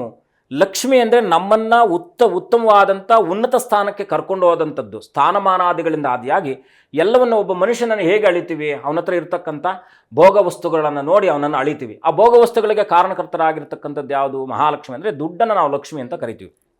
ಇವತ್ತಿನ ದಿವಸ ಯಾವುದೇ ಕಾರಣಕ್ಕೂ ಕೂಡ ಸಾಲ ತರಂಥದ್ದು, ಸಾಲ ಕೊಡೋಂಥದ್ದು ಮಾಡಬೇಡಿ. ಏನೋ ಅನಿವಾರ್ಯತೆಗಳಿದ್ದಾಗ, ಕಷ್ಟಕಾಲದಲ್ಲಿದ್ದಾಗ, ಆಪತ್ನಲ್ಲಿದ್ದಾಗ ಅಂಥವ್ರಿಗೆ ಮಾಡಿ. ಯಾಕೆಂದರೆ ಅದು ದೈವ ಸಂಕಲ್ಪ ಆಗಿರ್ತಕ್ಕಂಥದ್ದಾಗಿರುತ್ತೆ. ಸಹಜವಾಗಿ ಬಡ್ಡಿ ವ್ಯವಹಾರ ಮಾಡ್ತಕ್ಕಂಥವ್ರು, ಈ ರೀತಿಯಾಗಿ ಇದನ್ನೇನಾದರೂ ಮಾಡ್ತಕ್ಕಂಥವ್ರು ದಯವಿಟ್ಟು ಇವತ್ತಿನ ದಿವಸ ಸಾಲಾದಿಗಳನ್ನು ಮಾಡಬೇಡಿ. ವಿಶೇಷವಾಗಿ ಏನಪ್ಪ ಅಂದರೆ ಪಿತೃಗಳನ್ನು ನಿಂದನೆ ಮಾಡಬೇಡಿ, ಪಿತೃಕರ್ಮಾದಿಗಳನ್ನು ಮಾಡಿ, ಪಿತೃಗಳ ಹೆಸರಲ್ಲಿ ಶಾಖಾಹಾರಗಳನ್ನು ದಾನವನ್ನು ಮಾಡ್ತಕ್ಕಂಥದ್ದು ಒಂದು ವ್ಯವಸ್ಥೆಯನ್ನು ಮಾಡಿಕೊಳ್ಳಿ. ಎಷ್ಟು ದಾನ ಧರ್ಮಾದಿಗಳನ್ನು ಇವತ್ತಿನ ದಿವಸ ನೀವು ಕೊಟ್ಟು ಅವರ ಆಶೀರ್ವಾದವನ್ನು ಪಡಿತೀರೋ ಅಷ್ಟು ಶುಭಪ್ರದವಾಗಿರ್ತಕ್ಕಂಥದ್ದು. ಯಾರಿಗಾದರೂ ಆಸಕ್ತರಿಗೆ, ದಾರಿಯಲ್ಲಿ ನಡ್ಕೊಂಡು ಹೋಗ್ತಾ ಇರ್ತಕ್ಕಂಥವ್ರಿಗೆ, ಕಷ್ಟದಲ್ಲಿದ್ದಂಥವ್ರಿಗೆ ಬೆಡ್ಶೀಟು, ಚಪ್ಪಲಿ, ಕೊಡೆ, ಯಾಕೆಂದರೆ ಇನ್ನೇನು ಚಳಿಗಾಲ ಬರ್ತಾ ಇದೆ, ವಿಶೇಷವಾಗಿ ಸ್ವಲ್ಪ ಕೊಡೆಯನ್ನು ಅಥವಾ ಛತ್ರಿಯನ್ನು, ಬೆಡ್ಶೀಟನ್ನು ಈ ರೀತಿಯಾಗಿ ಉಪಯುಕ್ತವಾದಂಥ ಉಪಕಾರವನ್ನು ಮಾಡಿದಾಗ ಖಂಡಿತ ನಮಗೆ ಅದರಿಂದ ಲಾಭ ಆಗ್ತಕ್ಕಂಥದ್ದಾಗಿರುತ್ತೆ. ಮಕ್ಕಳಿಗೆ ಸಂಭವಿಸಬಹುದಾದಂಥ ಅವಘಡಾದಿಗಳು ದೂರ ಆಗುತ್ತೆ. ಮನೆಯಲ್ಲಿ ಏನೋ ದುಷ್ಟಶಕ್ತಿಗಳ ಆವಾಹನೆಯಾಗಿ ಅದರಿಂದ ಬರತಕ್ಕಂಥ ತೊಂದರೆಗಳು ನಿವೃತ್ತಿ ಆಗುತ್ತೆ. ಹೀಗೆ ಶುದ್ಧತೆ ಅಂತಕ್ಕಂಥದ್ದು ದೇಹದಿಂದ ಹೊರಗಡೆ ಇಲ್ಲದೆ ಇರತಕ್ಕಂಥದ್ದು, ದೇಹದ ಒಳಗಡೆ ಇರತಕ್ಕಂಥದ್ದು ಮಾತ್ರ ಶುದ್ಧತೆ ಅಂತಕ್ಕಂಥದ್ದು ನಮಗೆ. ಯಾಕೆಂದರೆ ನಿತ್ಯ 3 ಸತಿ ಸ್ನಾನ ಮಾಡಿದ್ರೂ ಕೂಡ, ನಾವು ಸೋಪಾಗಿ ಸ್ನಾನ ಮಾಡಿದ್ರೂ ಕೊಳೆ ಹೋಗ್ತಾನೆ ಇರುತ್ತೆ. ಯಾಕಂದರೆ ನಮ್ಮ ದೇಹದಲ್ಲಿ ಪ್ರೊಡ್ಯೂಸ್ ಆಗ್ತಕ್ಕಂಥ ಒಂದಷ್ಟು ಬ್ಯಾಕ್ಟೀರಿಯಾದುಗಳು ಅದು ನಿತ್ಯ ನಿರಂತರವಾಗಿ 72,000 ನರನಾಡಿಗಳಿರ್ತಕ್ಕಂಥ ದೇಹ ನಮ್ಮದು. ಹಾಗಾಗಿ ಆ ಕಲ್ಮಶಯುಕ್ತವಾದಂಥ ಮನಸ್ಥಿತಿಗಳನ್ನು ವಿಶೇಷವಾಗಿ ಇವತ್ತಿನ ದಿವಸ ಸಕಲ್ಮಶವಾಗಿ ಯಾವುದೇ ರೀತಿಯಲ್ಲೂ ಕೂಡ ಸತ್ಕೀರ್ತಿ ಸನ್ಮಂಗಳಪ್ರದವಾಗಿ ಇಟ್ಕೊಂಡಾಗ ಮಂಗಳಮಯವಾಗುತ್ತೆ. ಕುಲದೇವರ, ಕುಲಗುರುಗಳ ಅಥವಾ ಆರಾಧನಾ ದೇವತೆಗಳ ಉಪಾಸನೆ ಮಾಡ್ತಕ್ಕಂಥ ಪದ್ಧತಿಯನ್ನು ರೂಢಿಸ್ಕೊಳ್ಳಿ, ಖಂಡಿತ ಮಂಗಳಮಯವಾಗ್ತಕ್ಕಂಥದ್ದಾಗುತ್ತೆ. ಹಾಗೆ ಗುರುಗಳೇ, ಮದುವೆ ಸಮಯದಲ್ಲಿ ಹೂವಿಳ್ಳೆ ಶಾಸ್ತ್ರವನ್ನು ಮಾಡ್ತಾರೆ, ಇದರ ಪ್ರಾಮುಖ್ಯತೆ ಏನು ಗುರುಗಳೇ? ಈಗ ಫಾರ್ ಎಕ್ಸಾಂಪಲ್ ಏನಪ್ಪ ಅಂದರೆ, ನಾವು ಒಂದಷ್ಟು ನಮಗೆ ಜವಾಬ್ದಾರಿಯನ್ನು ಹೆಚ್ಚಿಸುವಂಥದ್ದು ಮತ್ತು ಒಂದಷ್ಟು ನಮ್ಮ ನಡವಳಿಕೆಗಳನ್ನು ಬದಲಾಗ್ತಕ್ಕಂಥ ಒಂದು ಸಮಯ. ಈಗ ಕಾಲಮಾನಕ್ಕನುಸಾರವಾಗಿ ಮನುಷ್ಯನ ವ್ಯಕ್ತಿತ್ವ ಮತ್ತು ಅವನ ನಡವಳಿಕೆ ಬದಲಾಗ್ತಕ್ಕಂಥದ್ದಾಗುತ್ತೆ. ಹಾಗೆ ಈ ಶಾಸ್ತ್ರ ಅಂತಕ್ಕಂಥದ್ದು ಯಾರಿಗೂ ಕೂಡ ಅದು ನಿರ್ಬಂಧ ಏರ್ತಕ್ಕಂಥದ್ದಲ್ಲ. ಅದನ್ನು ಆನಂದಿಸಿ ಅದರೊಟ್ಟಿಗೆ ನಿಮ್ಮ ಜೀವನವನ್ನು ನಡೆಸಿ ಅಥವಾ ಸವಿಸಿ ಅಂತಕ್ಕಂಥದ್ದು. ಬಹಳ ಮುಖ್ಯವಾಗಿ ಒಂದು ಮನೆಯಲ್ಲಿ ಸಂಭ್ರಮ ಅಂತಕ್ಕಂಥದ್ದು ಎಲ್ಲಿಂದ ಅದು ಪ್ರಾರಂಭ ಆಗುತ್ತೆ ಅಂದರೆ, ಒಂದು ಮನೆಯಲ್ಲಿ ಹೆಣ್ಣಾಗಲಿ ಗಂಡಾಗಲಿ ಮಗು ಹುಟ್ಟಿದಾಗ ಅದರಲ್ಲೂ ಸ್ವಲ್ಪ ಹೆಣ್ಣು ಮಕ್ಕಳಾದರೆ ಅದು ಸ್ವಲ್ಪ ಇನ್ನಷ್ಟು ಸಂಭ್ರಮಕ್ಕೆ ಹೆಚ್ಚಾಗ್ತಕ್ಕಂಥದ್ದಾಗುತ್ತೆ. ಗಂಡು ಮಕ್ಕಳಾದರೆ ಯಾಕೆಂದರೆ ಹೆಣ್ಣು ಮಕ್ಕಳಿಗೆ ಯಾಕೆಂದರೆ ಅವ್ರಿಗೆ ಬೇಕಾಗಿರ್ತಕ್ಕಂಥ ವಸ್ತುಗಳನ್ನು ಖರೀದಿ ಮಾಡೋದರಿಂದ ಆದಿಯಾಗಿ ಅದು ಸ್ವಲ್ಪ ಪರಿಶ್ರಮ ಜಾಸ್ತಿ ಇರುತ್ತೆ. ಗಂಡು ಮಕ್ಕಳಿಗಾದರೆ ಕಡಿಮೆ ಇರತಕ್ಕಂಥದ್ದು. ಇವತ್ತೇನೆಲ್ಲ ಆನ್ಲೈನ್ ಇವತ್ತು ಜಮಾನ, ಹಾಗಾಗಿ ಎಲ್ಲ ಅಲ್ಲಲ್ಲೇ ಸಿಗುತ್ತೆ. ಎಲ್ಲ ಆನ್ಲೈನಲ್ಲಿ ಕುತ್ಕೊಂಡು ಮನೇಲಿ ಕುತ್ಕೊಂಡು ಏನು ಬೇಕಾದ್ರೂ ಆರ್ಡರ್ ಮಾಡ್ತಕ್ಕಂಥ ಒಂದು ವ್ಯವಸ್ಥೆ ಇದೆ, ಇರಲಿ. ಆದರೆ ಶಾಸ್ತ್ರ ಅಂತಕ್ಕಂಥದ್ದು ಏನು ಹೇಳುತ್ತಪ್ಪ ಅಂದರೆ, ನಾವೊಂದು ಸಂಭ್ರಮವನ್ನು ಹೇಗೆ ನಾವು ಆಚರಣೆ ಮಾಡ್ತೀವಿ ಅಂದರೆ, ಇವತ್ತಿನ ಕಾಲಮಾನಕ್ಕೆ ಏನಂದರೆ ಇವಾಗೆಲ್ಲ ನಾವು ಸೀರಿಯಲ್ ಸೆಟ್ಟೆಲ್ಲ ಬಿಟ್ಟು ಮನೆಯನ್ನೆಲ್ಲ ಡೆಕೋರೇಟ್ ಮಾಡಿ ಮನೆ ಮುಂದೆಗಡೆ ಇದೆಲ್ಲ ಹಾಕ್ತಕ್ಕಂಥ ಒಂದು ಪದ್ಧತಿ ಉಂಟು. ಆದರೆ ತರುಳು ತೋರಣಗಳು ಮುಂಚೆ ಎಲ್ಲ ಒಂದು ಮಾವಿನ ಮರ, ಬಾಳೆ ಮರ, ಈ ರೀತಿಯಾಗಿ ಅತ್ಯಂತ ಶುಭಪ್ರದವಾಗಿರ್ತಕ್ಕಂಥ ಒಂದು ಮರಗಳಲ್ಲಿ ಸಿಗಬಹುದಾಗಿರ್ತಕ್ಕಂಥ ಸರ್ವಶುಭಪ್ರದವಾಗಿರ್ತಕ್ಕಂಥ ವಸ್ತುಗಳನ್ನು ತಂದು ಮನೆಯನ್ನು ಸಿಂಗರಿಸುವಂಥ ಒಂದು ಪದ್ಧತಿ ಇತ್ತು. ಇವತ್ತಿನ ಥರ ಸೀರಿಯಲ್ ಸೆಟ್ ಬಿಟ್ಬಿಟ್ಟು ಮನೆ ಏನೋ ಆಗ್ತಾ ಇದೆ ಅಂದರೆ, ಇದು ಮುಖ್ಯವಾಗಿ ಏನಪ್ಪ ಅಂದರೆ ಒಂದು ಚಪ್ರದ ಸಂಪ್ರದಾಯ. ಚಪ್ರ ಹಾಕಿ ಮನೆಯಲ್ಲಿ ಹಸಿರು ತೋರಣ ಆದಿಗಳನ್ನು ನೀವು ಹಾಕೋದ್ರಿಂದ ಈ ಮನೆಯಲ್ಲಿ ಏನೋ ಒಂದು ಶುಭತಮವಾದಂಥ ಕಾರ್ಯಕ್ಕೆ ಪ್ರಾರಂಭ ಬುನಾದಿ ಆಗಿದೆ ಅಂತಕ್ಕಂಥ ಒಂದು ತೋರಿಸುವಂಥ ಶಾಸ್ತ್ರ. ನಾವು ಪತ್ರಿಕೆಗಳನ್ನು ಹೊಡಿಸ್ತೀವಿ, ಪತ್ರಿಕೆಗಳು ತೊಗೊಂಡೋಗಿ ಎಲ್ಲ ಬಂಧು ಮಿತ್ರರಿಗೆ ನಾವೇ ಹೋಗಿ ಖುದ್ದಾಗಿ ಕೊಟ್ಟು ಬರ್ತೀವಿ. ಆದರೆ ಅವರೆಲ್ಲ ಬರೋ ತನಕ ನಮ್ಮ ಮನೇಲಿ ಒಂದು ಸಂಭ್ರಮ ಇದೆ ಅಂತ ಗೊತ್ತಾಗೋದು ಹೇಗೆ? ಗೊತ್ತಾಗಬೇಕಂದ್ರೆ ಮೊದಲು ಚಪ್ರ ಶಾಸ್ತ್ರ ಮಾಡ್ತೀವಿ. ಕಂಬ ಪೂಜೆ ಮಾಡಿ ಹಾಲುಗಂಬ ನೆಟ್ಟು ಅದರಿಂದ ಚಪ್ರಶಾಸ್ತ್ರದ ನಂತರದಲ್ಲಿ ಚಪ್ರದ ಕೆಳಗಡೆ ಹೂವಿಳಿ ಶಾಸ್ತ್ರ ಅಂತ ಬರಿತೀವಿ. ಹೂವಿಳ್ಯ ಅಂದರೆ ಹೂವು, ವಿಳ್ಯದೆಲೆ, ಅಡಿಕೆ, ಅರಿಶಿಣ, ಕುಂಕುಮ, ಈ ಸುಮಂಗಲಯುಕ್ತವಾದಂಥ ಶುಭಪ್ರದವಾದಂಥ ವಸ್ತುಗಳನ್ನು ಯಾರಿಗೆ ಅರ್ಪಣೆ ಮಾಡ್ತಕ್ಕಂಥದ್ದು? ಈಗ ಪ್ರಕೃತಿಯಲ್ಲಿ ನಮಗೆ ನಿರಾಕಾರ ಸ್ವರೂಪವನ್ನು ಸಿಕ್ಕಿದಾಗ ಯಾರಿಗೆ ಕೊಡೋದು ನಾವು? ಹಾಗೆ ನಾವು ಮಾತೃಕೆಯರು ಅಂತ ಕರಿತೀವಿ. ಪಂಚಮಾತೃಕೆಯರು, ಸಪ್ತಮಾತೃಕೆಯರು, ಅಷ್ಟಮಾತೃಕೆಯರು ಅಂತ 5 ರೀತಿಯಾದಂಥ ಒಂದು ಸುಮಂಗಲಿಯರು ಇರ್ತಕ್ಕಂಥವ್ರು ಇರ್ತಾರೆ. ಅದಕ್ಕೆ ನಾವು ಸುಮಂಗಲಿ ಅಂತ ಕರಿತೀವಿ. ಹಿರಿಯ ಮುತ್ತೈದೆಯರು ಅಂತ, ಮುತ್ತು 5 ಅಂತಕ್ಕಂಥ ಈ 5 ಮುತ್ತುಗಳನ್ನು ಹೊಂದಿರತಕ್ಕಂಥವ್ರಿಗೆ ಮುತ್ತೈದೆಯರು ಅಂತ. ಈ ಹೂವಿಳ್ಯ ಶಾಸ್ತ್ರ ಅಂತಕ್ಕಂಥದ್ದು ಮೊದಲನೇದಾಗಿ ನಮ್ಮ ಪರಿಸರದಲ್ಲಿ ನಮ್ಮ ಮನೇಲಿ ಒಂದು ಕಾರ್ಯಕ್ರಮ ನಡೀತಾ ಇದೆ ಅಂತಕ್ಕಂಥ ಮುನ್ಸೂಚನೆಯ ಭಾಗವಾಗಿ ಆ ಚಪ್ರದ ಕೆಳಗಡೆ 5 ಜನ, 7 ಜನ, 8 ಜನ ಮುತ್ತೈದೆಯರನ್ನು ಕರೆದು ಅವ್ರಿಗೆ ಪಾದಪೂಜೆಯನ್ನು ಮಾಡಿ ಅವರ ಮುಖಾಂತರವಾಗಿ ನಮ್ಮ ಮನೇಲಿ ಒಂದು ಸುಮಂಗಲಕರವಾದಂಥ ಕಾರ್ಯವನ್ನು ಪ್ರಾರಂಭ ಮಾಡ್ತಾ ಇದ್ದೇವೆ ಅಂತೇಳಿ ಆ ಪ್ರಾಂತ್ಯವಾರದಲ್ಲಿದ್ದಂಥವ್ರಿಗೆ ತೋರಿಸುವಂಥ ಒಂದು ಪದ್ಧತಿ ಈ ಹೂವಿಳ್ಯ ಶಾಸ್ತ್ರ. ಇಲ್ಲಿ ಬಹಳ ಮುಖ್ಯವಾಗಿ ಗೌರಿಯಿಂದ ಆದಿಯಾಗಿ ಗಣಪತಿ ಪೂಜೆಯಿಂದ ಆದಿಯಾಗಿ ತಾಯಿ ಮತ್ತು ಅಷ್ಟು ಸುಮಂಗಲಿಯರೆಲ್ಲ ಸೇರಿ ನಮ್ಮ ನೆರವರಿದವರೋ ಬಂಧುಗಳೋ ಮಿತ್ರರೋ ಯಾರನ್ನಾದರೂ ಕೂಡ ಹಿರಿಯ ಮುತ್ತೈದೆಯರನ್ನು ಕರೆದು ಆ ಒಂದು ಮಂಟಪದ ಕೆಳಗಡೆ ಅಂದರೆ ಚಪ್ರದ ಕೆಳಗಡೆ ಅವರನ್ನು ನಿಲ್ಲಿಸಿ ಪಾದಪೂಜೆಗಳನ್ನು ಮಾಡಿ, ಯಾರೋ ಹೆಣ್ಣು ತಾಯಿ ಮತ್ತು ವಧು ಮತ್ತು ತಾಯಿ ಮಗಳು ಅಮ್ಮ ಇಬ್ಬರು ಸೇರಿ ಅವರನ್ನು ಗೌರವಿಸಿ ಅವರಿಂದ ಆಶೀರ್ವಾದವನ್ನು ಪಡೆಯತಕ್ಕಂಥ ಮೊದಲನೇ ಪದ್ಧತಿ. ಇದನ್ನು ನಾವು ಸುಮಂಗಲಿ ಪೂಜೆ, ಹೂವಿಳೆ ಶಾಸ್ತ್ರ ಅಂತ ಕರಿತೀವಿ. ಈ ಸುಮಂಗಲಿ ಪೂಜೆ, ಹೂವಿಳೆ ಶಾಸ್ತ್ರಕ್ಕೆ ಇರತಕ್ಕಂಥ ಆಧಾರ ಏನಪ್ಪ ಅಂದರೆ ನರ ಮತ್ತು ನಾಡಿ ಅಂತಕ್ಕಂಥದ್ದು. ಬಹಳ ಮುಖ್ಯವಾಗಿ ನರನಾಡಿಗಳು ಅಂತ ಕರಿತೀವಿ ನಾವು, ಕರೆಕ್ಟ್ ಅಲ್ವಾ? ಈ ನರ ಮತ್ತು ನಾಡಿ ಅಂದರೆ ಏನು? ನರಗಳನ್ನು ಕಂಟ್ರೋಲಲ್ಲಿ ಇಟ್ಕೊಂಡಿರ್ತಕ್ಕಂಥದ್ದೇ ನಾಡಿ. ನಮ್ಮ ಮನುಷ್ಯನ ಜೀವನದಲ್ಲಿ ಒಂದು ನಾಡಿಶಾಸ್ತ್ರ ಅಂತ ಇದೆ, ಜ್ಯೋತಿಷ್ಯದಲ್ಲೇ ನಾಡಿಶಾಸ್ತ್ರ ಇದೆ. ನಾಡಿಯನ್ನು ಹಿಡಿದು ಅವನಿಗೆ ಇರಬಹುದಾದಂಥ ತೊಂದರೆಯನ್ನು ನಾವು ನಿಖರವಾಗಿ ತಿಳಿಸುವಂಥ ಒಂದು ಶಾಸ್ತ್ರ ಇರತಕ್ಕಂಥದ್ದು ನರ ಮತ್ತು ನಾಡಿ ಅಂತ. ನರಗಳು ನಮಗೆ ಬಹಳ ಮುಖ್ಯವಾಗಿ ನರಹೀನ ಆದಾಗ ನಮಗೇನಾಗುತ್ತೆ, ಹಲವಾರು ರೀತಿಯಾದಂಥ ಸಮಸ್ಯೆಗಳು ಬರುತ್ತೆ. ಈ ಹೂವಿಳೆ ಶಾಸ್ತ್ರ ಮತ್ತು ಸುಮಂಗಲಿ ಶಾಸ್ತ್ರ ಅಂತಕ್ಕಂಥದ್ದು ನರನಾಡಿ ಹಾಗೆ ಆ ಮದುವೆಗೆ ಸುಭದ್ರತೆಯನ್ನು ಕೊಡ್ತಕ್ಕಂಥದ್ದು. ನರಗಳು ಗಟ್ಟಿ ಇದ್ದರೆ, ಬೋನ್ಸ್ ಗಟ್ಟಿ ಇದ್ದರೆ ಮನುಷ್ಯ ಗಟ್ಟಿಯಾಗಿರ್ತಕ್ಕಂಥವನಾಗ್ತಾನೆ. ಅದನ್ನು ನಾವು ಜಾಗೃತಗೊಳಿಸುವಂಥ ಒಂದು ವ್ಯವಸ್ಥೆ ಈ ಸುಮಂಗಲಿ ಪೂಜೆ ಮತ್ತು ವಿಶೇಷವಾಗಿ ಈ ಒಂದು ನಮ್ಮ ಹೂವಿಳೆ ಶಾಸ್ತ್ರ. ಇದನ್ನು ಮತ್ತೊಬ್ಬರಿಗೆ ತೋರಿಸ್ತಕ್ಕಂಥ ಒಂದು ಪದ್ಧತಿಯ ಶಾಸ್ತ್ರವನ್ನು ಹೂವಿಳ್ಳಿ ಅಂತ ಕರೀತೀವಿ. ಹಾಗೆ ಅರಿಶಿನ ಶಾಸ್ತ್ರ ಮಾಡ್ತಾರೆ ಗುಳೆ, ಅದರ ಒಂದು ಪ್ರಾಮುಖ್ಯತೆ ಏನು? ಇದು ಅರಿಶಿಣವನ್ನು ನಾವು ಗೌರಿ ಅಂತ ಕರಿತೀವಿ. ಅಂದರೆ ಗೌರಿ ಅಂದರೆ ಬಹಳ ಮುಖ್ಯವಾಗಿ ಗೌರಿ ಎಲ್ಲಿ ಆವಿರ್ಭವಿಸಿದಳು ಅಂದರೆ ನಮ್ಮ ಶಾಸ್ತ್ರದಲ್ಲಿ ಮಾರ್ಕಂಡೇಯ ಪುರಾಣ ಇರ್ಬೋದು ಅಥವಾ ದೇವಿ ಭಾಗವತದಲ್ಲಿರ್ಬೋದು, ಗೌರಿ ಅಂತಕ್ಕಂಥದ್ದು ಅತಿ ಉತ್ಕೃಷ್ಟವಾಗಿರ್ತಕ್ಕಂಥ ಉನ್ನತ ಸ್ಥಾನವನ್ನು ಅಲಂಕಾರವನ್ನು ಮಾಡಿರ್ತಕ್ಕಂಥವಳು ಅಂತ. ಹೆಣ್ಣು ಮಗಳಿಗೆ ಭೂಷಣ ಏನು? ಅರಿಶಿಣ ಕುಂಕುಮವನ್ನು, ಕುಂಕುಮ ಅಂದರೆ ಸಿಂಧೂರ ಅಂತ ಕರಿತೀವಿ ನಾವು. ಅರಿಶಿಣವನ್ನು ಸರ್ವಪ್ರದವಾದದ್ದು ಅಂತ ಕರಿತೀವಿ. ಅಂದರೆ ಶುಭಪ್ರದವಾದದ್ದು, ಸರ್ವತಾ ಶುಭಪ್ರದವಾದದ್ದು ಅಂತ ಕರಿತೀವಿ. ಅದರಲ್ಲಿ ಅರಿಶಿಣದ ಗುಣ ಹೇಗಿರುತ್ತಪ್ಪ ಅಂದರೆ, ಭೂಮಿಯಲ್ಲಿ 84 ಲಕ್ಷ ಆ ಒಂದು ನಾವೇನ್ತೀವಿ ಇಂಗ್ರೀಡಿಯೆಂಟ್ಸ್ ಅಂತ ಏನು ಕರಿತೀವೋ ಅಷ್ಟು ಶಕ್ತಿಯನ್ನು ಕೇಂದ್ರೀಕೃತ ಮಾಡ್ತಕ್ಕಂಥ ಶಕ್ತಿ, ಆಂಟಿಬಯೋಟಿಕ್ ಶಕ್ತಿ ಅಂತಕ್ಕಂಥದ್ದು ಅರಿಶಿಣದಲ್ಲಿದೆ. ಗುರುವಿನ ಸಂಕೇತ. ಯಾಕೆ ಅರಿಶಿಣ ಶಾಸ್ತ್ರ ಮಾಡ್ತೀವಿ ಅಂದರೆ, ಈಗ ಕೆಲವು ಸಂದರ್ಭಗಳಲ್ಲಿ ಮದುವೆಯನ್ನು ಮಾಡಬೇಕಾದ್ರೆ, ಗುರುಗಳೇ ಮಗಳಿಗೆ ಮದುವೆ ಮಾಡ್ಬೇಕು ಅಂದ್ಕೊಂಡಿದ್ವಿ, ಗುರುಬಲ ಇದೆಯಾ, ಮಗನಿಗೆ ಮದುವೆ ಮಾಡ್ಬೇಕು ಅಂದ್ಕೊಂಡಿದ್ವಿ, ಗುರುಬಲ ಇದೆಯಾ ಅಂತ ಕರಿತೀವಿ. ಕರೆಕ್ಟ್ ಅಲ್ವಾ? ಈ ಗುರು ಅಂತಕ್ಕಂಥವನು ಒಂದು ಸಿಗ್ನಲೈಸ್ಡ್ ಪರ್ಸನ್, ಅಂದರೆ ಎಲ್ಲೋ ಅಂತ ನಾವು ಕರಿತೀವಿ. ಒಂದು ಸಿಗ್ನಲಲ್ಲಿ ನಾವು ಎಲ್ಲೋ ಬಂದರೆ ನಾವು ಆಣೆ ಹಾಕ್ತೀವಿ, ಅಂದರೆ ಹೊರಡಲಿಕ್ಕೆ ಅಥವಾ ನಿಲ್ಲಲಿಕ್ಕೆ, ಎರಡಕ್ಕೂ ಕೂಡ ಅದು ಮಧ್ಯದಲ್ಲಿರ್ತಕ್ಕಂಥದ್ದು. ನಮ್ಮ ಮತ್ತು ದೇವತೆಗಳ ಮಧ್ಯದಲ್ಲಿರ್ತಕ್ಕಂಥದ್ದು ಯಾರು? ಗುರು ಅಂತಕ್ಕಂಥ ಜ್ಞಾನ. ಅದು ಸಾಕಾರ ಮೂರ್ತಿ, ನಿರಾಕಾರನಲ್ಲ. ಗುರು ಯಾವತ್ತೂ ಕೂಡ ಸಾಕಾರ ಮೂರ್ತಿ. ಹಾಗಾಗಿ ಗುರುವಿನ ತತ್ವ ಏನಿರುತ್ತೋ ಆ ಗುರುವಿನ ತತ್ವವನ್ನು ನಮಗೆ ಜಾತಕಾನುಸಾರದಲ್ಲಿ ಗುರುಬಲ ಇಲ್ಲದೇ ಇದ್ದಾಗಿಯೂ ಕೂಡ ಮನೆಯಲ್ಲಿ ಈ ಅರಿಶಿಣ ಶಾಸ್ತ್ರವನ್ನು ಮಾಡೋದ್ರಿಂದ ಅಲ್ಲಿ ಬರ್ತಕ್ಕಂಥ ನಾನಾ ರೀತಿಯಾದಂಥ ಪೂರ್ವಜರೋ, ಹಿರಿಯರೋ, ಮುತ್ತೈದೆಯರೋ, ಬ್ರಾಹ್ಮಣರೋ, ಗುರುಗಳೋ, ಹೀಗೆ ಹಲವಾರು ಬಂಧುಗಳು ಬರ್ತಕ್ಕಂಥವ್ರು ಆಗ್ತಾರೆ. ಅವರೆಲ್ಲರ ಆಶೀರ್ವಾದ ಆ ಮಕ್ಕಳ ಮೇಲೆ ಇರಲಿ ಅಂತಕ್ಕಂಥ ಶಾಸ್ತ್ರವನ್ನು ನಾವು ಅರಿಶಿಣ ಶಾಸ್ತ್ರ ಅಂತ ಕರಿತೀವಿ. ಅದು ಶಾರೀರಿಕವಾಗಿ ಫಾರ್ ಎಕ್ಸಾಂಪಲ್ ಏನಪ್ಪ ಅಂದರೆ, ಅಲ್ಲಿ ಆಣಿ ಆಗ್ತಕ್ಕಂಥದ್ದು, ಮದುವೆ ಅಂತಕ್ಕಂಥದ್ದು 16 ದಿನಗಳ ಕಾಲ ನಡೀತಾ ಇರ್ತಕ್ಕಂಥದ್ದು. ಈ 16 ದಿನಗಳ ಕಾಲ ನಾವು ವೈಜ್ಞಾನಿಕವಾಗಿ ತಗೊಂಡಾಗಲೂ ಕೂಡ ಈಗೆಲ್ಲ ನಮಗೆಲ್ಲ ಹಲವಾರು ರೀತಿಯಾದಂಥ ನಾವು ಸೋಪುಗಳು ಬಂದ್ಬಿಟ್ಟಿದೆ, ಬಳಕೆ ಮಾಡ್ತಕ್ಕಂಥ ಬಾಡಿ ವಾಷಸ್ ಬಂದ್ಬಿಟ್ಟಿದ್ದಾವೆ. ಆದರೆ ಅವತ್ತಿನ ಕಾಲಕ್ಕಿದ್ದಿದ್ದು ಕೆಲವು ಬೆರಳೆಣಿಕೆಯಷ್ಟು ಮಾತ್ರ, ಅದು ಕೂಡ ಕಾಯಿಗಳ ರೂಪದಲ್ಲಿ ಇರ್ತಕ್ಕಂಥದ್ದು, ಅಂಟುಕಾಯಿ ಎಲ್ಲ ಬರ್ತಿತ್ತು. ಅದರಲ್ಲಿ ಅವತ್ತಿನ ಕಾಲಮಾನಕ್ಕೆ ಸೋಪನ್ನು ತಯಾರು ಮಾಡ್ತಿರ್ತಕ್ಕಂಥದ್ದಿತ್ತು. ಅರಿಶಿಣ ಅಂತಕ್ಕಂಥದ್ದು ಸರ್ವಕಾಲಕ್ಕೂ ಕೂಡ ಶ್ರೇಷ್ಠಪ್ರದವಾದದ್ದು, ಮತ್ತು ಆಂಟಿಬಯೋಟಿಕ್ಕನ್ನು ಕಂಟ್ರೋಲ್ ಮಾಡ್ತಕ್ಕಂಥ ಶಕ್ತಿ ಅದರಲ್ಲಿ ಇರ್ತಕ್ಕಂಥದ್ದು. ಯಾಕೆ ಅಂದರೆ, ಆ ಮದುವೆ ಸಂದರ್ಭದಲ್ಲಿ ಮಾನಸಿಕ ಮತ್ತು ದೈಹಿಕವಾದಂಥ ಒತ್ತಡ ಹೆಚ್ಚಾಗುತ್ತೆ. ಯಾಕಂದರೆ ಕಾರ್ಯಗಳು ಹೆಚ್ಚಿರುತ್ತೆ. ಕೆಲಸ ಕಾರ್ಯಗಳು ಹೆಚ್ಚಿದ್ದಾಗ ಆ ಹೆಣ್ಣಿಂದ ಆದಿಯಾಗಿ, ವಧುವಿನಿಂದ ಆದಿಯಾಗಿ, ವರನಿಂದ ಆದಿಯಾಗಿ ಎಲ್ಲರೂ ಕೆಲಸಗಳಲ್ಲಿ ಮಗ್ನರಾಗ್ತಾರೆ. ಇವ್ರಿಗೆ ಯಾಕಂದರೆ ಸಾಧ್ಯವಾದಷ್ಟು ವಧುವರರನ್ನು ಒಂದೆಡೆ ನಿಕ್ಷಿಪ್ತವಾಗಿ ಕೂರಿಸುವಂಥ ಒಂದು ಪದ್ಧತಿ ಇರತಕ್ಕಂಥದ್ದಾಗುತ್ತೆ. ನಾವು ಅದಕ್ಕೆ ಗುಡಿಸಲು ಶಾಸ್ತ್ರ ಅಂತ ಕರಿತೀವಿ. ಈಗೆಲ್ಲ ಅದೆಲ್ಲ ಹೋಗ್ಬಿಟ್ಟಿದೆ.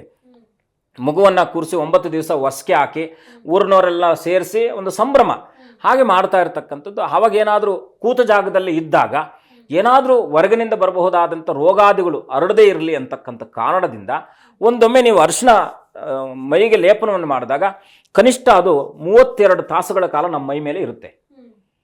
ಅರ್ಥ ಆಯ್ತಾ? ಈ 32 ತಾಸುಗಳ ಕಾಲ ಯಾವುದೇ ಹೊರಗಿನಿಂದ ಬರಬಹುದಾದಂಥ ಬ್ಯಾಕ್ಟೀರಿಯಾದಗಳನ್ನು ಅದು ನಿಗ್ರಹ ಮಾಡುವಂಥ ಶಕ್ತಿ ಇರತಕ್ಕಂಥದ್ದು. ಹಾಗಾಗಿ ನಮ್ಮ ಧರ್ಮ ಎಷ್ಟು ವೈಜ್ಞಾನಿಕವಾಗಿ ನಮಗೆ ಅದು ಹಿನ್ನೆಲೆಯನ್ನು ಇಟ್ಕೊಂಡು ಶಾಸ್ತ್ರವನ್ನು ಕೊಟ್ಟಿದೆ ಅಂತಕ್ಕಂಥದ್ದು ಒಂದು ಉದಾಹರಣೆ. ಇನ್ನು ಸರ್ವಮಂಗಳಪ್ರದವಾದದ್ದು ಗುರುವಿನ ಆಶೀರ್ವಾದವನ್ನು ಪಡೆಯುವ ಸಲುವಾಗಿ ಮಾಡತಕ್ಕಂಥ ಶಾಸ್ತ್ರ ಯಾವುದು? ಅರಿಶಿಣ ಶಾಸ್ತ್ರ. ಬರ್ತಕ್ಕಂಥ ಎಲ್ಲರೂ ಕೂಡ ಸ್ನಾನಾದಿಗಳನ್ನು ಮಾಡ್ತಕ್ಕಂಥ ಮಗುವನ್ನು ಕೂರಿಸಿ, ಯಾಕಂದರೆ ಅದರಲ್ಲಿ ಇನ್ನೊಂದಷ್ಟು ಏನಪ್ಪ ಅಂದರೆ ವನಸ್ಪತಿಗಳನ್ನು ಹಾಕ್ತಾರೆ. ಅನೇಕ ರೀತಿಯಾದಂಥ ಮರಗಳಲ್ಲಿ ಬಿಡುವಂಥ ಎಲೆಗಳನ್ನು, ಈಗ ನಾವು ಫಾರ್ ಎಕ್ಸಾಂಪಲ್ ಹರಳಿ ಎಲೆ, ಇದಕ್ಕೆ ನಾವು ಏನಂತೀವಿ ಅಂದರೆ ಫಾರ್ ಎಕ್ಸಾಂಪಲು ಇದಕ್ಕೆ ನಾವು ಅವಭೃತ ಸ್ನಾನ ಅಂತಲೂ ಕರಿತೀವಿ. ಅಂದರೆ ಹಲವಾರು ರೀತಿಯಾದಂಥ ಮೂಲಿಕೆಗೆ ಯುಕ್ತವಾಗಿರ್ತಕ್ಕಂಥ ಗಿಡಗಳನ್ನು ಬೇಯಿಸಿ ಆ ನೀರನ್ನು ಯುಕ್ತವಾಗಿ ಅರಿಶಿಣದ ನೀರನ್ನು ವಸಂತೋದಕವಾಗಿ ಮಾಡ್ತಕ್ಕಂಥ ಒಂದು ಪದ್ಧತಿ ಇದೆ. ಅರಿಶಿಣದ ಜೊತೆಗೆ ಅಲ್ಲಿ ಇನ್ನೊಂದು ಏನಪ್ಪ ಅಂದರೆ, ಮದುವೆ ಆದ ನಂತರದಲ್ಲಿ ವಸಂತೋದಕ ಮಾಡ್ತೀವಿ. ಅರಿಶಿಣಕ್ಕೆ ಈಗ ನೋಡಿ, ಅರಿಶಿಣದ ನೀರು ಸ್ನಾನ ಮಾಡ್ತೀವಿ. ಮೊದಲು ಅರಿಶಿಣ, ನಂತರ ಕೆಂಪು, ಅದಕ್ಕೆ ನಾವು ವಸಂತೋದಕ ಅಂತ ಕರಿತೀವಿ, ವಸಂತ ಉದಕ ಅಂತಕ್ಕಂಥದ್ದು. ಹಾಗಾಗಿ ಅದನ್ನು ಆಮೇಲೆ ಮಾತನಾಡೋಣ. ಅರಿಶಿಣ ಶಾಸ್ತ್ರದಲ್ಲಿ ಮುಖ್ಯವಾಗಿ ಶರೀರಕ್ಕೆ, ಮನಸ್ಸಿಗೆ, ದೇಹಕ್ಕೆ, ಬಾಂಧವ್ಯಕ್ಕೆ ವೃದ್ಧಿ ಆಗುವ ಸಲುವಾಗಿ ಗುರುವಿನ ಅನುಗ್ರಹ, ಜೊತೆಗೆ ಶಾರೀರಿಕವಾದಂಥ ಒಂದು ಆರೋಗ್ಯವನ್ನು ಕಾಪಾಡಿಕೊಳ್ಳುವ ಸಲುವಾಗಿ ಮಾಡ್ತಕ್ಕಂಥ ಶಾಸ್ತ್ರ ಅರಿಶಿಣದ ಶಾಸ್ತ್ರ. ಇನ್ನು ಮೂರನೇದಾಗೇನು? ಮಾತೃಭೋಜನ. ಮಾತೃಭೋಜನ. ಇಲ್ಲಿ ಏನಾಗುತ್ತೆ, ಒಬ್ಬ ಗಂಡು ಮಗು ಆಗಿದ್ರೆ ಮನೆಯಿಂದ ಹೊರಗೋಗಿ ಬಂದೆ, ಅಮ್ಮ ಆಯ್ತಾ ಅಡುಗೆ ಅಂತ ಕರಿತೀವಿ ಅಲ್ವಾ? ಏನು ಮಾಡಿದ್ಯಮ್ಮ? ಅಮ್ಮನ ಮೇಲೆ ರೋಪ್ ಹಾಕ್ತಾ ಇರ್ತಾರೆ. ತಾಯಿ ಆದವಳು, ಅವಳು ಸಹನಾಶೀಲಳು, ಎಲ್ಲವನ್ನು ಕೂಡ ತ್ಯಾಗಮಯ ಮೂರ್ತಿಯಾಗಿ ಅವಳು ನಮ್ಮನ್ನು ಪೋಷಣೆ ಮಾಡಿರ್ತಕ್ಕಂಥವಳು ಆಗ್ತಾಳೆ. ಅದು ಅಲ್ಲಿ ತನಕ, ಆನಂತರದಲ್ಲಿ ಅಲ್ಲಿ ತನಕ ಕೇವಲ ಅವಳ ಕೈಯಿಂದ ಮಾತ್ರ ಊಟವನ್ನು ಮಾಡ್ತಾ ಇರ್ತಕ್ಕಂಥವ್ರು ಆಗಿರ್ತಾರೆ. ಇವತ್ತಿನ ಥರ ಅವತ್ತೆಲ್ಲ ಹೋಟ್ಲ್ ವ್ಯವಸ್ಥೆ ಎಲ್ಲ ಇರಲಿಲ್ಲ. ಯಾರಾದರೂ ಬಂಧುಗಳ ಮನೆಗೆ ಹೋದರೆ ಅಲ್ಲಿ ಮಾತ್ರ ಊಟ ಮಾಡ್ತಿದ್ರು. ಸಾಧ್ಯವಾದಷ್ಟು ತಾಯಿಯ ಅಡುಗೆಯನ್ನೇ, ತಾಯಿ ಕೈರುಚಿಯನ್ನೇ ನೋಡಿದಂಥ ಒಂದು ಪದ್ಧತಿಗಳಿರ್ತಕ್ಕಂಥದ್ದಿತ್ತು. ಅಲ್ಲಿಂದ ಇನ್ನೊಂದು ಪ್ರಾರಂಭ ಆಗುತ್ತೆ. ಹೆಂಡತಿ ಅಂತಕ್ಕಂಥವಳು ಬರ್ತಾಳೆ, ಅವಳ ಕೈಯಿಂದ ಊಟವನ್ನು ಮಾಡ್ತಕ್ಕಂಥ ಪದ್ಧತಿ ಅಲ್ಲಿಂದ ಚಾಲನೆ ಆಗುತ್ತೆ. ಮಾತೃ ಋಣವನ್ನು, ಕಾರಣಕ್ಕೆ ಯಾವುದೇ ಕಾರಣಕ್ಕೂ ತಂದೆ ತಾಯಿಗಳ ಋಣವನ್ನು ನಾವು ತೀರಿಸ್ಲಿಕ್ಕೆ ಸಾಧ್ಯನೇ ಇಲ್ಲ. ಆದರೂ ಕೂಡ ಈಗ ನಾವು ತವರು ಮನೆ ಅಂತ ಏನು ಕರಿತೀವೋ, ಆ ತವರು ಮನೆಯ ಕೊನೆಯ ಪಿಂಡ ಅಲ್ಲ, ಪಿಂಡಿ ಅಂದರೆ ಊಟವನ್ನು ಪಿಂಡಿ ಅಂತ ಕರಿತೀವಿ. ಅದು ನಾವು ಅಲ್ಲಿ ಮಾಡ್ತಕ್ಕಂಥ ಒಂದು ಅಷ್ಟು ಭಕ್ಷ್ಯಗಳಿರುತ್ತೆ. ಈಗ ನಾವು ಸಿಹಿ ಹಲ್ವಾ ಮಾಡ್ತೀವಿ, ಏನೋ ಒಂದಷ್ಟು ವಿಚಾರಗಳಿರುತ್ತೆ. ಅದೆಲ್ಲ ಕೂಡ ಅದೂ ಕೂಡ ಗ್ರಹಗಳ ಸಂಯೋಜನೆಯಲ್ಲಿ ಬರ್ತಕ್ಕಂಥ ಒಂದಷ್ಟು ಪದಾರ್ಥಗಳಿಂದ ಮಾಡ್ತಕ್ಕಂಥದ್ದಿದೆ. ಅದಕ್ಕೆಲ್ಲ ದೊಡ್ಡ ಇತಿಹಾಸ ಇದೆ. ಗುರುವಿನ ಪದಾರ್ಥಗಳು, ಕಡಲೆಬೇಳೆಯಲ್ಲಿ ಮಾಡುವಂಥ ಪಾಯಸ, ಉದ್ದಿನ ಬೇಳೆಯಲ್ಲಿ ರಾಹುವಿನ ಪದಾರ್ಥಗಳಿಂದ ಮಾಡುವಂಥ ಪಾಯಸ, ಏಕೆಂದರೆ ಅವು ಪಲ್ಯಗಳು, ಇದೆಲ್ಲ ಕೂಡ ಹಾಕಿ ಆ ಕೊನೆಯ ತುತ್ತು ಅಮ್ಮನಿಂದ ಅಲ್ಲಿ ತನಕ ತಿಂದಂಥ ತುತ್ತು ಆ ನಂತರದಲ್ಲಿ ಇನ್ನೊಬ್ಬರಿಗೆ ಮಾರ್ಪಡುತ್ತೆ. ಹಾಗಾಗಿ ಅದನ್ನು ನಾವು ಮಾತೃಭೋಜನ ಅಂತ ಕರಿತೀವಿ. ಆ ಅಮ್ಮ ಅವಾಗ ಏನು ಹೇಳ್ತಾಳೆ ಅಂದರೆ, ಯಾವುದೇ ಕಾರಣಕ್ಕೂ ನಿನ್ನ ಜೀವನದ ಉದ್ದಕ್ಕೂ ಕೂಡ ಅನ್ನಪೂರ್ಣೆ ಕಡಿಮೆ ಆಗದೇ ಇರಲಿ, ಅವಳ ಅನುಗ್ರಹ ನಿರಂತರವಾಗಿರಲಿ, ನೀನು ಹೋಗುವ ಮನೆ ಬರುವ ಮನೆ ಚೆನ್ನಾಗಿರಲಿ ಅಂತಕ್ಕಂಥ ಸನ್ಮಂಗಳದಾಯಕವಾದಂಥ ಆಶೀರ್ವಾದವನ್ನು ಮಾಡ್ತಕ್ಕಂಥ ಒಂದು ಪ್ರಕ್ರಿಯೆ ಮಾತೃಭೋಜನ ಅಂತಕ್ಕಂಥದ್ದು. ಭವತಿ ಭಿಕ್ಷಾನ್ ದೇಹಿ ಅಂತೇಳಿ ನಾವು ಇದರಲ್ಲಿ ನಾವು ಉಪನಯನದಲ್ಲಿ ಅಲ್ಲೂ ಕೂಡ ಮಾತೃಭೋಜನ ಬರುತ್ತೆ, ಇಲ್ಲೂ ಕೂಡ ಮಾತೃಭೋಜನ ಬರುತ್ತೆ. ಇನ್ನೊಂದು ಏನಪ್ಪ ಅಂದರೆ, ಬಹಳ ಮುಖ್ಯವಾಗಿ ಅದೇ ಲಾಸ್ಟು ಅಣ್ಣ ತಮ್ಮಂದಿರು, ಅಕ್ಕ ತಂಗಿಯರು ಒಟ್ಟಿಗೆ ಕೂತ್ಕೊಂಡು ನಾವು ಊಟ ಮಾಡೋದು. ಅದಾದ ನಂತರದಲ್ಲಿ ಇನ್ನೊಮ್ಮೆ ಆಕೆ ಬಂದಾಗ ಅದು ಇನ್ನೊಂದು ಕುಟುಂಬದ ಹೆಣ್ಣಾಗೆ ಆ ಮನೆಗೆ ಬಂದಿರುತ್ತೆ. ಕರೆಕ್ಟ್ ಅಲ್ವಾ? ಮದುವೆ ಹೋದ ನಂತರದಲ್ಲಿ ಆ ಕುಟುಂಬದ ಹೆಣ್ಣು ಇನ್ನೊಂದು ಕುಟುಂಬದ ಹೆಣ್ಣಾಗ್ತಾಳೆ. ನೆಕ್ಸ್ಟ್ ಬಂದು ಅದೇ ಅಣ್ಣ ತಮ್ಮಂದಿರ ಜೊತೆಯಲ್ಲಿ, ಅಕ್ಕ ತಂಗಿಯರ ಜೊತೆಯಲ್ಲಿ ಊಟ ಮಾಡಿದ್ರೂ ಕೂಡ ಆ ತವರು ಮನೆಯ ಕುಟುಂಬದ ಸಂಬಂಧ ಇರಲ್ಲ, ಅವಳು ಓದ ಮನೆಯ ಸಂಬಂಧದಿಂದ ಅಲ್ಲಿ ಬಂದು ಊಟ ಮಾಡ್ತಕ್ಕಂಥ ಪದ್ಧತಿ ಇರುತ್ತೆ. ಆ ಸಲುವಾಗಿಯೇ ಇದು ಶ್ರೇಷ್ಠದಾಯಕವಾಗಿ ತಾಯಿಯ ಕಿವಿಮಾತನ್ನು ಹೇಳುವಂಥ ಒಂದು ಸಂದರ್ಭ. ಕಿವಿಮಾತು ಹೇಗೆ ಹೇಳ್ತಾಳೆ? ಊಟ ಮಾಡುವಾಗ ಪ್ರಶಾಂತತೆ ಇರುತ್ತೆ. ಪ್ರಶಾಂತತೆ ಇದ್ದಾಗ ನಾವು ಹೇಳುವಂಥ ಮಾತುಗಳೆಲ್ಲವೂ ಕೂಡ ಕಿವಿಗೆ ಹೋಗುತ್ತೆ ಅಂತಕ್ಕಂಥ ಸದ್ಭಾವನೆಯಿಂದ ವೈಜ್ಞಾನಿಕವಾಗಿ ಅದನ್ನು ಇಟ್ಟಿರ್ತಕ್ಕಂಥ ಶಾಸ್ತ್ರ ಮಾತೃಭೋಜನ ಅಂತಕ್ಕಂಥದ್ದು. ಮತ್ತು ಹಾಲುಣಿಸಿದಂಥ ತಾಯಿ, ಅವಳ ಮೊದಲನೇ ಅಮ್ಮ, ನಮಗೆ ಎಲ್ಲ ರೀತಿಯಲ್ಲೂ ಅಮ್ಮ ಅಂತಕ್ಕಂಥವಳು ಮೊದಲನೇ ಗುರು ಆಗಿರ್ತಾಳೆ. ಅವಳು ವಿದ್ಯಾವಂತಳಾಗಿರಲಿ, ಅವಿದ್ಯಾವಂತಳಾಗಿರಲಿ, ಸಂಸ್ಕಾರವಂತಳಾಗಿರಲಿ, ಸಂಸ್ಕಾರ ರಹಿತಳಾಗಿರಲಿ, ಏನಿದ್ರೂ ಕೂಡ ಅಮ್ಮ ಅನ್ನೋ ಪದಕ್ಕೆ ನಾವು ಬೇರೆ ಪದ ನಾವು ಹುಡುಕ್ಲಿಕ್ಕೆ ಸಾಧ್ಯನಿಲ್ಲ. ಅವಳು ಮಾತೃನೇ. ಆ ಮಾತೃ ಸ್ವರೂಪಳಾಗಿರ್ತಕ್ಕಂಥ ಜಗದಂಬೆಯ ಸ್ವರೂಪಳಾದಂಥ ತಾಯಿಯಾದವಳು ಆ ಸಮಯದಲ್ಲಿ ಒಂದು ಮಾತು ಹೇಳ್ತಾಳೆ. ಯಾವ ಮಾತು? ಮಾತೃಭೋಜನವನ್ನು ಮಾಡಬೇಕಾದ್ರೆ ನಾವು ಪಂಚಭೂತಗಳಿಗೆ ಮೊದಲನೇದಾಗಿ ನೋಡಿ, ನಮ್ಮ ಶಾಸ್ತ್ರದಲ್ಲಿ ಊಟವನ್ನು ಮಾಡಬೇಕಾದ್ರೆ ನಾವು ದೇವತಾ ಸ್ಮರಣೆಯನ್ನು ಮಾಡ್ತೀವಿ. ಆಯಿತಾ? ಪಂಚಭೂತಗಳಿಗೆ ಸ್ವಲ್ಪ ತೆಗೆದಿಡ್ತೀವಿ. ಪ್ರಾಣಾಪಾನ ವ್ಯಾನ ಉತಾನ ಸಮಾನ ಬ್ರಹ್ಮಣೇ ನಮಃ ಅಂತೇಳಿ 5 ಹಗಳನ್ನು ತೆಗೆದು ನಾವು ನೇರವಾಗಿ ಪರಮಾತ್ಮ ಸ್ವರೂಪ, ಅನ್ನ ಪರಬ್ರಹ್ಮ ಸ್ವರೂಪನಾಗಿರೋದ್ರಿಂದ ಆ ಅನ್ನವನ್ನು ತೆಗೆದು ಒಂದು 5 ಹಗಲಗಳನ್ನು ತೆಗೆದು ಪಕ್ಕಕ್ಕಿಟ್ಟು ಪಂಚಭೂತಗಳನ್ನು ಆವಾಹನೆ ಮಾಡ್ತೀವಿ. ಇದು ಯಾರಿಗೆ ಸಲ್ಲಬೇಕಪ್ಪ ಅಂದರೆ ಪಂಚಭೂತಗಳಿಗೆ ಸಲ್ಲಬೇಕು ಅಂತಕ್ಕಂಥ ಪದ್ಧತಿಯಿಂದ ಆ ಮಾತೃಭೋಜನಕ್ಕೆ ಆಪೋಷಣೆಯನ್ನು ಮಾಡಿ ತಾಯಿ ತುತ್ತು ಕೊಡ್ತಾಳೆ. ತಾಯಿ ತುತ್ತು ಕೊಟ್ಟಾಗ ಅವಳು 2 ಮಾತು ಹೇಳ್ತಾಳೆ.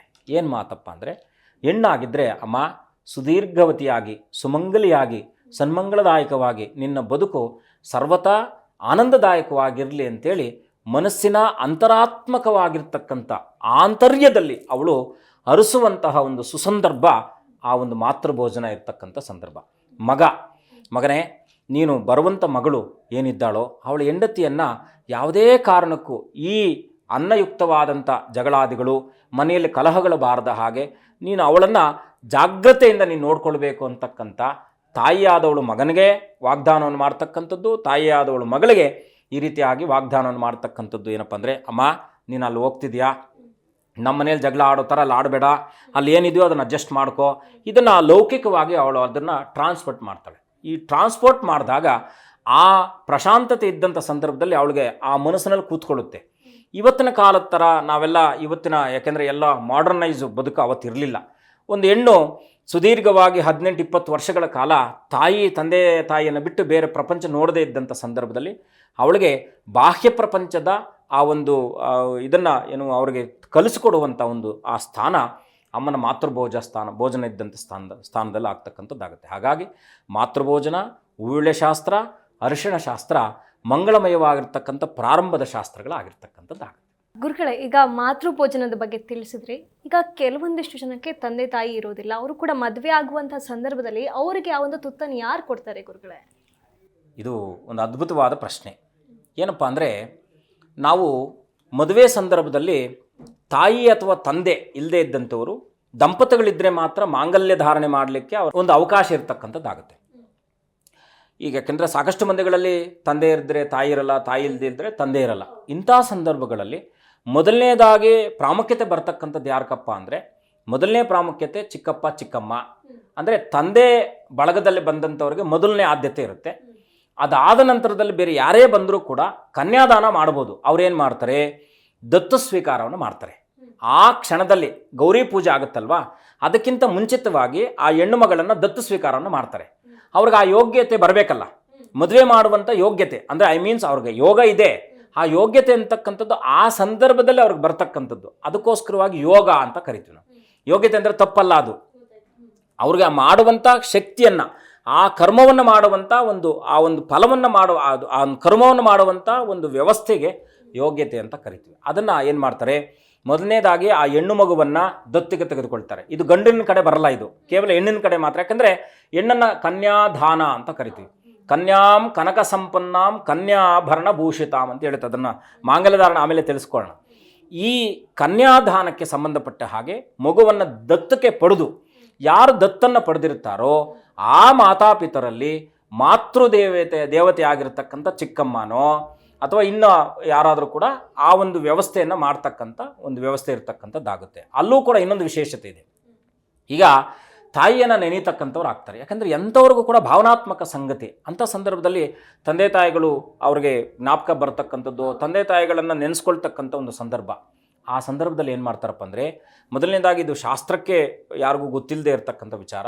ಮೊದಲನೇದಾಗಿ ತಾಯಿಯ ಪಾದವನ್ನು ಮುಟ್ಟಿ ನಮಸ್ಕಾರ ಮಾಡ್ತಕ್ಕಂಥ ಕೊನೆಯ ಹಂತ ಅದು. ತಂದೆ ತಾಯಿಗಳಿಗೆ ಬಹಳ ಮುಖ್ಯವಾಗಿ ಅವಾಗ ಏನು ಮಾಡ್ತಾರೆ, ತಾಯಿಯಾದವಳಿಗೆ ಬಹಳ ಮುಖ್ಯವಾಗಿ ಒಂದು ಅವ್ರದ್ದೇನೋ ಇವತ್ತಿನ ಕಾಲಮಾನಕ್ಕೆ ಫೋಟೋ ಗೀಟ ಇಟ್ಟು ತಾಯಿ ಸ್ಮರಣೆ ಮಾಡಿ ದೀಪವನ್ನು ಹಚ್ಚಿಟ್ಟು, ದೀಪದಲ್ಲಿ ತನ್ನ ತಾಯಿಯನ್ನು ನೋಡಿ, ದೀಪವನ್ನು ಹಚ್ಚಿಟ್ಟು ದೀಪದಲ್ಲಿ ತನ್ನ ತಾಯಿಯನ್ನು ನೋಡಿ ಆ ನಂತರ ಅವ್ರ ಚಿಕ್ಕಮ್ಮನಿಗೆ ನಮಸ್ಕಾರ ಆಗ್ತಕ್ಕಂಥ ಪದ್ಧತಿ ಇರ್ತಕ್ಕಂಥದ್ದಾಗುತ್ತೆ. ಇಲ್ಲಿ ದೀಪಕ್ಕೆ ಅಷ್ಟು ಪ್ರಾಮುಖ್ಯತೆ ಇದೆ. ದೀಪಂ ಜ್ಯೋತಿ ಪರಬ್ರಹ್ಮ, ದೀಪಂ ಜ್ಯೋತಿ ಜನಾರ್ದನ, ದೀಪಂ ಹರತಮೇ ಪಾಪಂ. ಅಂದರೆ ಆ ಬೆಳಗುವಂಥ ದೀಪದಲ್ಲಿ ಎಲ್ಲ ಚೇತನಾಶಕ್ತಿಯ ಸ್ವರೂಪವನ್ನು ನೋಡ್ತಕ್ಕಂಥ ಒಂದು ಶಕ್ತಿ ಇರ್ತಕ್ಕಂಥದ್ದಾದುದರಿಂದ ಯಾರೇ ನಾವೀಗ ಒಂದು ಮನೆಯಲ್ಲಿ ಒಂದು ಕಾರ್ಯಕ್ರಮ ಪ್ರಾರಂಭ ಆಗಬೇಕಾದ್ರೂ ಕೂಡ ನಾವು ಮೊದಲು ದೀಪಾರಾಧನೆ ಮಾಡ್ತೀವಿ. ದೀಪಾರಾಧನೆ ಮಾಡಿ ಗೌರಿಯನ್ನು, ದೀಪದಲ್ಲಿ ತನ್ನ ತಾಯಿಯನ್ನು ಅವರು ಸ್ಮರಣೆ ಮಾಡಿ ದೀಪಲಕ್ಷ್ಮಿಯನ್ನು ಪ್ರಾರ್ಥನೆ ಮಾಡಿ ಆ ನಂತರ ಅವ್ರಿಗೆ ದತ್ತು ಕೊಡ್ತಕ್ಕಂಥ ಪದ್ಧತಿ ಇದೆ. ಗುರುಗಳ, ಇಷ್ಟೊತ್ತು ನಮ್ಮೊಂದಿಗೆ ಕಾರ್ಯಕ್ರಮದಲ್ಲಿ ಭಾಗಿಯಾಗಿ ಇಷ್ಟೆಲ್ಲ ವಿಷಯಗಳನ್ನು ಚರ್ಚೆ ಮಾಡಿದ್ದಕ್ಕೆ ತಮಗೆ ಧನ್ಯವಾದಗಳು. ಶುಭಂ ಭೂಯಾತ್, ಲೋಕ ಸಮಸ್ತ ಸುಖಿನೋ ಭವಂತು. ನೋಡೋದಳ ವೀಕ್ಷಕರೇ, ಇದಾಗಿತ್ತು ಇವತ್ತಿನ ವಿಶೇಷ. ನೋಡ್ತಾ ಇರಿ ಜಿ ಕನ್ನಡ ನ್ಯೂಸ್, ಸತ್ಯವೇ ಸುದ್ದಿಯ ಜೀವಾಳ.